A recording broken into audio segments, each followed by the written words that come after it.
안녕하세요. 어느덧 2021년 또 새해가 밝았습니다.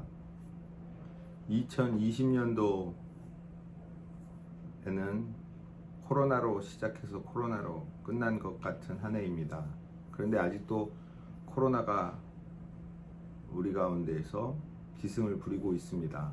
우리만이 아니라 또 전 세계가 그렇게 하고 있습니다. 그래서 우리 교회는 잘 모이지도 못하고 있습니다. 모이면 감염이 일어나고 또 감염이 일어나면 또 세상에서 손가락질 받는 이러한 안타까운 일이 반복되고 있습니다. 기독교는 모이기를 힘쓰는 종교입니다. 그래서 목숨을 걸고 모이는 교회가 많이 있습니다. 또 어떤 설교자는 코로나에 걸리면 오히려 하나님의 축복이 임한다고 이야기하고 있습니다. 또 그런 거를 무릅쓰고 전국적인 집회를 가졌던 목사는 감옥에 있다가 또 나오기도 하고 여러 가지 무죄 판결을 1심에서 받기도 하고 여러 가지 복잡한 일들이 많이 있습니다. 그래서 다시 한번 작년을 지내보면 과연 우리가 믿는 기독교, 우리가 다니고 있는 교회란 무엇인가 근본이 흔들리게 하는 그런 계기가 있었습니다. 그리고 이 세상은 과연 어떤 세상인가, 우리가 보면 이 세상이 잘 발전해서 결국 이 땅에 유토피아가 이루어질 수 있다는 환상을 가지고 있지만 어느 한순간에 정말 우리가 꿈에도 꾸지 못했던 전쟁 이상의 상황 속에 빠져 들어간 걸 봅니다. 그래서 인간은 참 별 볼 일 없는 존재이구나. 그리고 세상에 멸망이 임한다면 어느 한순간에 이루어질 수밖에 없구나 생각해 봅니다. 또 기독교는 세상의 문제에 잘 민감하지 않은데 지금 세상의 환경이 많이 파괴되어 가고 있습니다. 그래서 유럽에서는 더 비행기 값이 더 싼데 그리고 기차 값이 더 비싼데도 불구하고 기차를 타고 먼 시간을 가는 것이 많이 대세가 되었다고 합니다. 비행기를 타는데 죄책감을 느끼고 있는 것이 많은 유럽 선진 사회의 모습이라고 합니다. 과연 이러한 상황 가운데 우리는 어떻게 기독교인으로 살아가야 할지 금년에 더 고민하고 또 이것을 고민으로 끝내는 것이 아니라 새로운 창조적인 정신으로 실현해내는 한 해가 되었으면 좋겠습니다.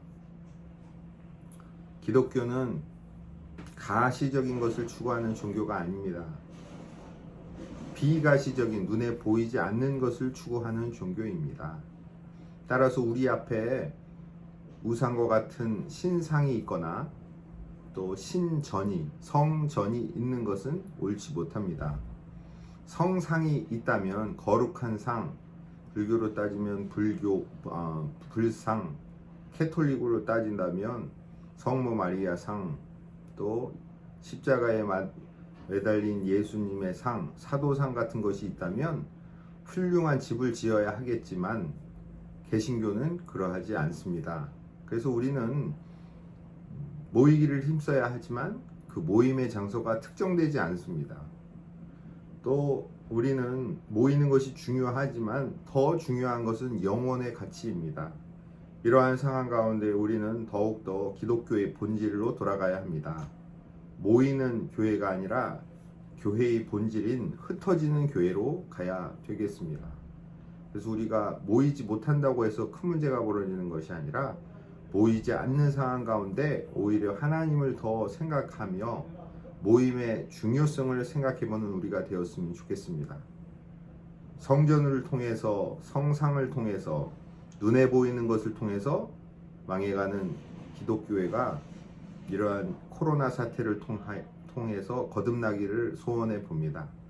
그래서 우리 교회가 눈에 보이지 않는 것을 추구하며 비록 우리가 모이지 않는다 할지라도 진정으로 모이는 것과 같은 그런 믿음을 가지기를 바랍니다. 우리는 천국에 아직 가지 못했지만 우리는 천국 속에 살고 있습니다. 보이지 않는 천국을 있다고 우리는 믿는 존재입니다. 따라서 우리는 모이지 못한다고 해서 교회가 위험해진다고 생각할 필요가 없습니다. 우리는 이러한 코로나 상황 가운데 진정한 기독교의 본질로 돌아갑시다. 눈에 보이는 하나님이 없는 종교,